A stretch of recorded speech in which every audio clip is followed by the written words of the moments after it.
उनके लिए वोट भी मांगेंगे। तो ज़्यादा बातचीत करने के लिए हमारे साथ और लोग मौजूद हैं। बातचीत करेंगे कि इस चुनाव को किस तरह से देखते हैं, जो गठबंधन के प्रत्याशी हैं उनको किस तरह से देखते हैं। इन सब मुद्दों पर बातचीत करने के लिए हमारे साथ समाजवादी पार्टी के वरिष्ठ नेता भी मौजूद हैं और आम लोग भी हमारे साथ मौजूद हैं। बातचीत करेंगे और जानेंगे। आज प्रधानमंत्री पहुँच रहे हैं, आज रोड शो आज करेंगे। किस तरह से देखते हैं कि प्रधानमंत्री जी को रोड शो करने के लिए आना पड़ रहा है? प्रधानमंत्री जी जो आज गाजियाबाद के अंदर लोकसभा के चुनाव प्रचार में गाजियाबाद में मौजूद है, रोड शो करेंगे। मैं तो ये समझता हूँ जो हमारे इंडिया गठबंधन की प्रत्याशी डोली शर्मा है, कांग्रेस के प्रत्याशी हैं और इंडिया गठबंधन के साथ हैं, उनका चुनाव निशान हाथ का पंजा है। और विपक्ष के को देखते हुए मोदी जी इतने घबरा गए हैं कि अपने प्रत्याशी के पक्ष में, अतुल गर्ग के पक्ष में, उनको गाजियाबाद में आके रोड शो करना पड़ रहा है। ये कहते हैं 400 पार। 400 पार का मतलब मैं तो ये समझता हूँ डीजल, पेट्रोल, गैस, बिजली, जो 400 पार का इनका नारा है, ये सीटों का नहीं, ये इसके नारा है। और अतुल गर्ग पहले भी 2 बार के गाजियाबाद के विधायक रह चुके हैं मौजूदा विधायक। आप वहाँ जाके देखिए उन्होंने कितना काम किया।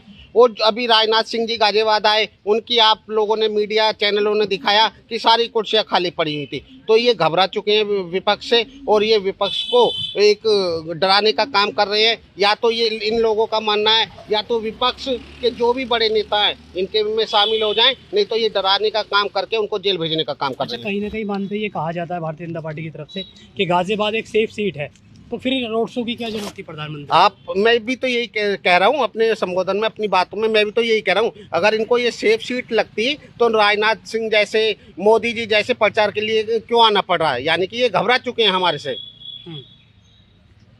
तो किस तरह से देखते हैं जो गठबंधन है, क्या कुछ तैयारियां उनकी हैं, क्या मुद्दे रहेंगे चुनाव में? हमारे मुद्दे ये रहेंगे, हर विधानसभा के अंदर हम कोली देने का काम करेंगे, कन्याओं के लिए स्कूल देने का काम करेंगे, हॉस्पिटल पे हमारा फोकस रहेगा, शिक्षा और चिकित्सा पर हमारा विशेष ध्यान रहेगा। जो पिछले 10 साल से केंद्र और प्रदेश में बैठे हैं, आप गाजियाबाद के अंदर देखें स्वास्थ्य की क्या हालत है। आप देखिए जब अतुल गर्ग जी पहली योजना में 2017 से 22 तक स्वास्थ्य मंत्री रहे, उस दौरान इन्होंने कोरोना काल में अपने घरों के दरवाजे बंद कर लिए। और जो व्यक्ति अपने परिवार के साथ ही अपनी ज़मीन कब्जाने का काम करता है तो वो आम जनता का क्या भला करेगा? अच्छा, कई ये शिकायत लोगों को भी कहीं ना कहीं देखी गई थी कि जब वो स्वास्थ्य मंत्री थे तो अस्पतालों के अंदर सुधार नहीं हो पाया था। तो क्या लगता है सांसद बनने के बाद सुधार कर पाएंगे? जब वो मौजूदा स्वास्थ्य मंत्री रहते हुए नहीं कर पाए, अब सांसद बन के क्या कर पाएंगे? लेकिन प्रधानमंत्री जी तो कह रहे हैं इस बार 400 के पार। मैंने बताया ना, 400 पार उनका जो मुद्दा है, डीजल पेट्रोल को 400 पार लाने का है, यानी कि सीट जीतने का नहीं, डीजल पेट्रोल को 400 पार पहुंचाने का। आप कहाँ सो रहे थे? तो मुझे ये लगता है इन्होंने जयंत चौधरी को ये कहा, या तो आप भारत रत्न लीजिए या आप फिर जेल जाने का काम किए। या तो उनको लालच दिया या उनको डराया गया, तो वो लालच में आ गए तो इनके साथ जाके मिल गए। आप जो भी आप देखेंगे बड़े नेता, या तो वो जेल में है या इनके संगठन में।